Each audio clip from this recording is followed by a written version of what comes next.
அந்த செத்து போனவன் சொந்தக்காரனும் விஜயும் ஒண்ணு கொண்டா பேசி முடிச்சுட்டாங்க. திரும்பியும் அந்த 41 பேர் சந்திச்ச குடும்பங்கள்கிட்டயும் போய் மைக்க நீட்டி அவரை பத்தி ஏதாவது எவனா திட்டுறானா, இல்ல அங்க ஏற்பாடு சரியில்லை, எங்களை கூட்டிட்டு போய் 4 மணி நேரம் வெயிட் பண்ண வச்சுட்டாங்க, எங்களை அவங்க பெருசா பாக்கல அப்படின்லாம் யாராவது சொல்லுவாங்களான்னு போய் நீட்டினாங்க. அங்க இருந்து வந்த பதில்களும் அவர்கள்கிட்ட வந்த பதில்களும் எதுவுமே இங்க யாரையும் விமர்சனத்துக்கு உள்ளாக்க வேண்டிய கருத்துக்களா இல்ல. ஒரு லேடி சொல்றாங்க, நாங்க 9 பேர் போனோம் எங்க உறவினர்கள், 9 பேர் கார்லயும் தனிப்பட்ட முறையில ஒருத்தவங்க கால்லயும் விழுந்தாருங்கிறாங்க.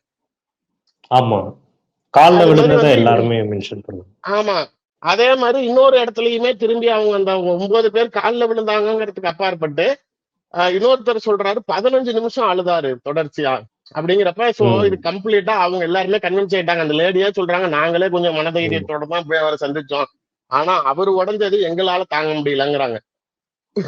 சோ சந்திச்சுட்டு வந்தவங்க கிட்டையும் இவங்க எதிர்பார்த்த எந்த கண்டென்ட்டும் கிடைக்கல. அவங்களுக்குள்ளார செட்டில் ஆயிட்டாங்கிறப்ப இனிமேட்டு கரூர் சம்பவத்தை வைத்து விஜயை வந்து அரசியல்ல வந்து முடக்க நினைப்பதுங்கிறது இனிமேட்டு எடுபடாது.